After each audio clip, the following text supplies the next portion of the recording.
You're with Julian on the Brown Notes and a 4K review of Casino. As I mentioned, having acquired a large TV, I've gone back and watched a lot of widescreen classics. And the only new movies I've got to review, 65 and Shazam 2, I just don't even want to watch. So, a classic.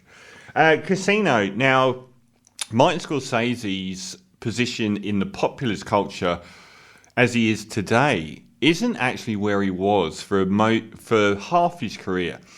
So he went through the 70s, and one of his first films was Mean Streets, and it was a gangster movie and very high octane, a pioneer of jukebox soundtracks, which Goodfellas and Pulp Fiction and Reservoir Dogs all sort of can equally claim ownership of at the start of the 90s. But he did it with Mean Streets, one of his first films, which is a very low-budget film, still had Robert De Niro and Harvey Keitel in very prominent two lead roles, and a masterpiece. But for someone that's so associated with gangster films, particularly mafia films, he never made another one for 20 years. And his path through the 70s really sort of became a cultural touchstone of very austere, bleak, and often poetic, but very, very dark films like Raging Bull and Taxi Driver that weren't, they weren't Jaws box office films, but they had an enormous impact on filmmaking culture. And through the 80s, he kind of carried on making great films that people just didn't really like. So now people say the king of comedy. I think that was his film that followed Raging Bull.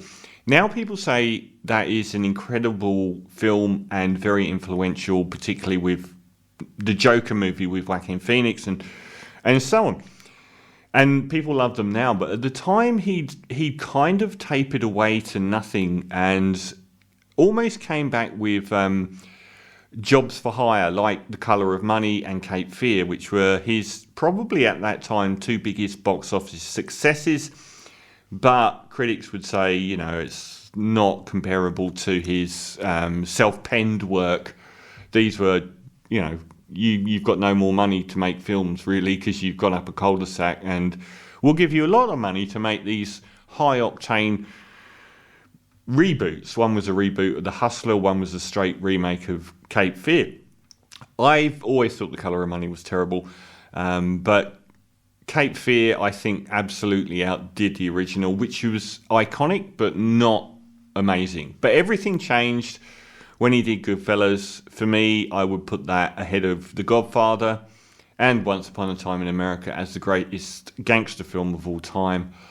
And that changed everything because it was so rock and roll. It was really easy to like. There's nothing easy to like about Taxi Driver or Raging Bull. These are dark films. And even though the subject matter of Goodfellas was dark, it was so funny and playful and charismatic that even though Joe Pesci was the worst human being that had ever been invented up until that point, he was a delight. And Ray Liotta was perfect as this kind of, cipher for an entry into that world. Robert De Niro, and an incredible film. So he followed it up quite quickly with Casino, because Goodfellas had an impact as Nicholas Pileggi was the guy that wrote it, based heavily on true stories. So he went straight back into virtually doing the same story with Casino, just moving location and characters. Not even really moving time zones that much. A lot of it was associated with the late 60s, 1970s and the early 80s. And this time around, we got more fabrication on the characters than we did in Goodfellas, where they actually used a lot of the real characters' names. So Sam Ace Rothstein, played by De Niro, Ginger McKenna, Sharon Stone, Nicky Santoro, Joe Pesci.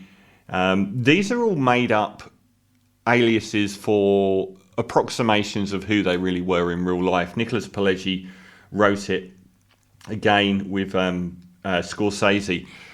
A lot of people look back on this film. I think the main point of this review is a lot of people look back on this film now and regard it as being better than Goodfellas.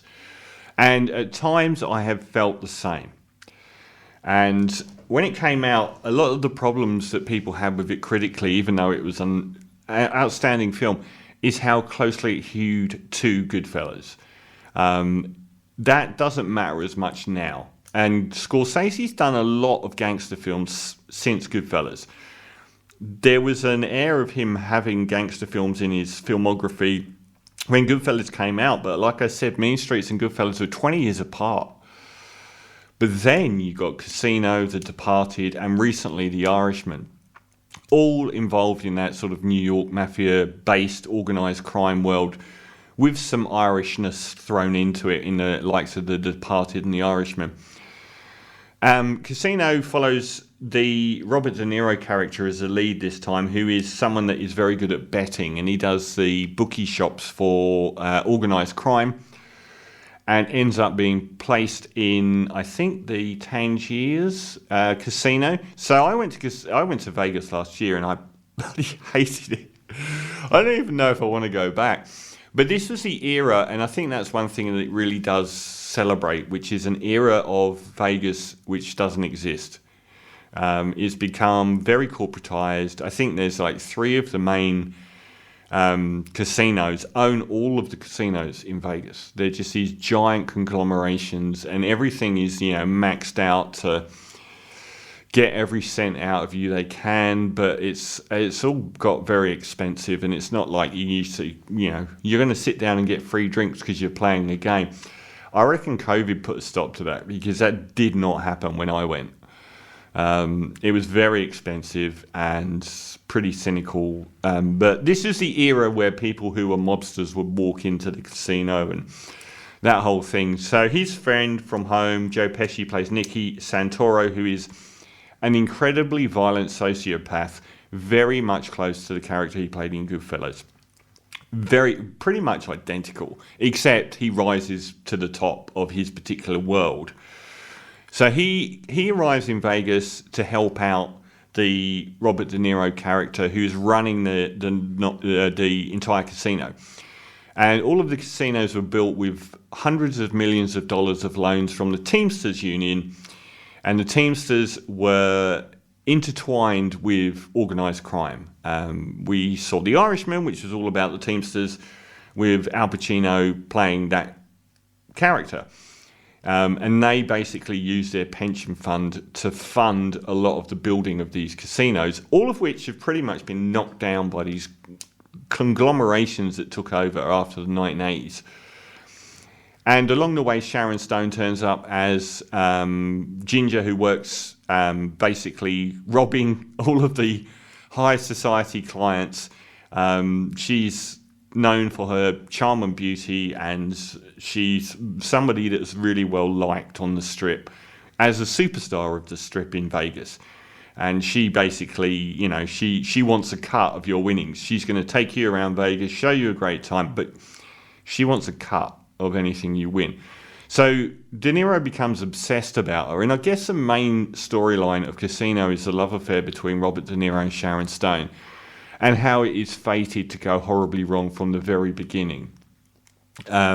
She has a hidden past, probably as a prostitute working for James Woods, who she can't cut out of her life because he brings her the emotion that she needs. He understands her better than Robert De Niro ever will, and she keeps running back to him, causing a mate, not to cheat on De Niro, but for emotional connection, which she just doesn't have with De Niro.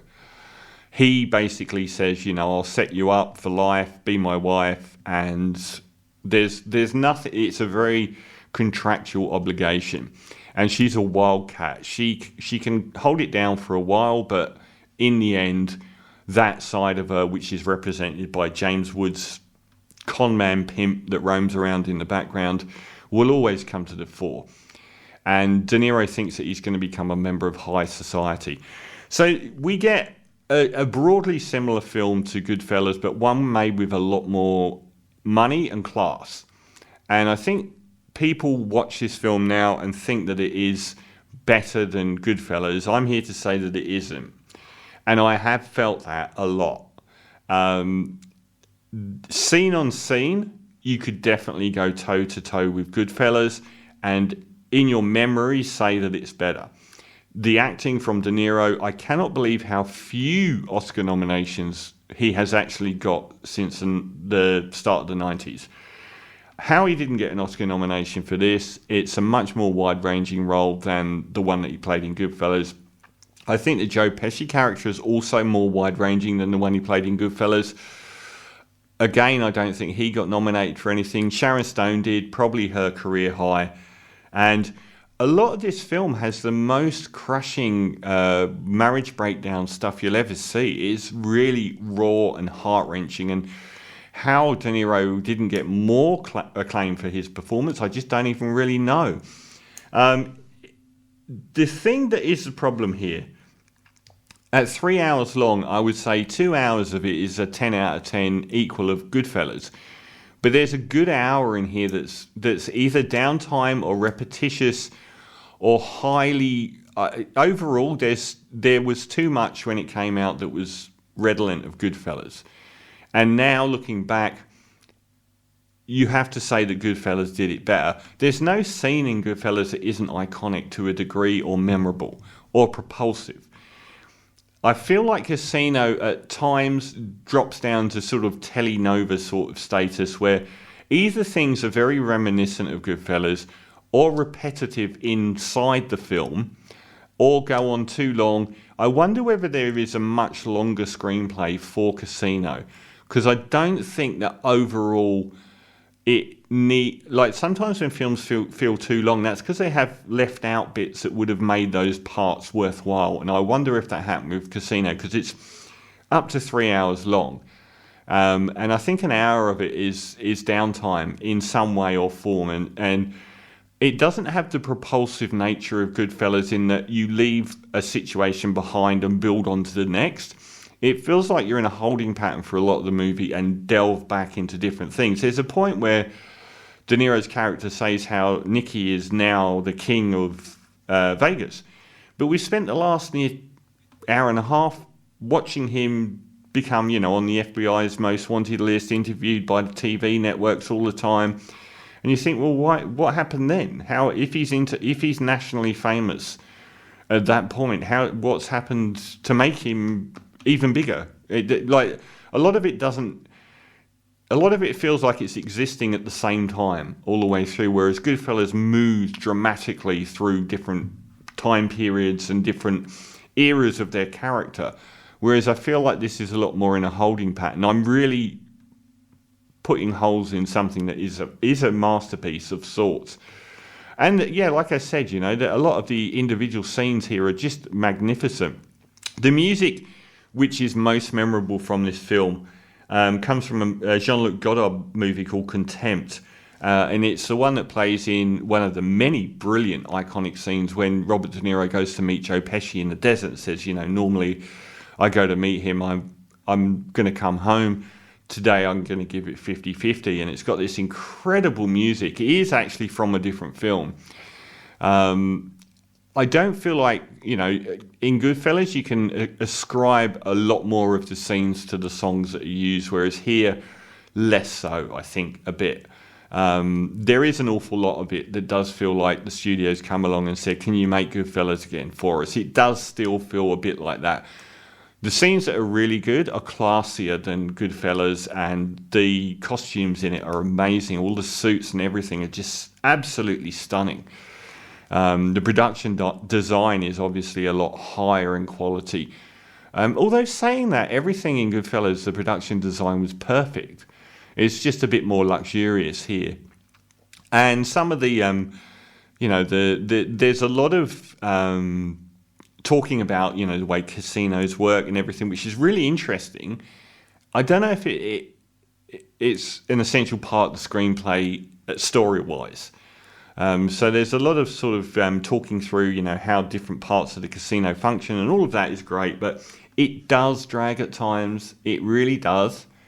And like I said, it feels like you're in the same pocket a lot more than Goodfellas, where you start as a kid and move all the way through to where everyone's enemies at the end.